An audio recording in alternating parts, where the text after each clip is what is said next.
లేకుంటే మనకు అస్సలు జీవితంలో ఎళ్ళది. పైసలతోనే సర్వం పనైతా ఉంటది. మరి పైసలు గావాలంటే మరి ఎట్లా తమ్మీ? మీ దగ్గర ఫోను నంబర్‌లో ఇలాంటి నంబర్స్ ఉన్నాయా? ఆ నంబర్స్ లేపోతే మీకు ఎలా డబ్బులొస్తాయి? అస్సలు మీకు చాలా డబ్బులు కష్టాలొస్తాయి. ఒకవేళ మీ దగ్గర ఇలాంటి నంబర్స్ ఉన్నాయనుకోండి 12, 13, 31, 29, 92 ఇవి డబ్బులిచ్చే నంబరు. మీ ఫోను నంబర్‌ల ఇలాంటి నంబర్స్ ఉంటే మీకు ఆటోమేటిక్‌గా డబ్బులు వస్తాయి. ఏ పని చేసినా మీరు సక్సెస్ అయితరు. ఈ నంబర్ జోడీ మీ దగ్గర లేదు.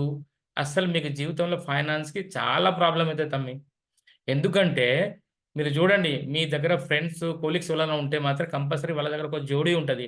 అది 12 నంబరా, 13 నంబరా, 31 నంబరా, 29 నంబరా, 92 నంబరా. ఇలాంటి నంబర్స్ మన ఫోను నంబర్‌లో ఉంటేనే మనకు ఫైనాన్స్ గ్రోత్ అయితది. ఈ నంబర్సే లేకపోతే డబ్బులెక్కడినుంచెలొత్తయి తమ్మీ మీ దగ్గరకి? అసలు రావు. చాలా కష్టాలొత్తయి.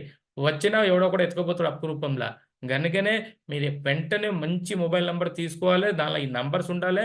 అప్పుడే మీకు ఫైనాన్స్‌లో గ్రోత్‌నెస్ వస్తది. లేపోతే రాదు. ఎన్ని కష్టాలు పడినా వేరేటోళ్ళ గురించి పని జేయాలె.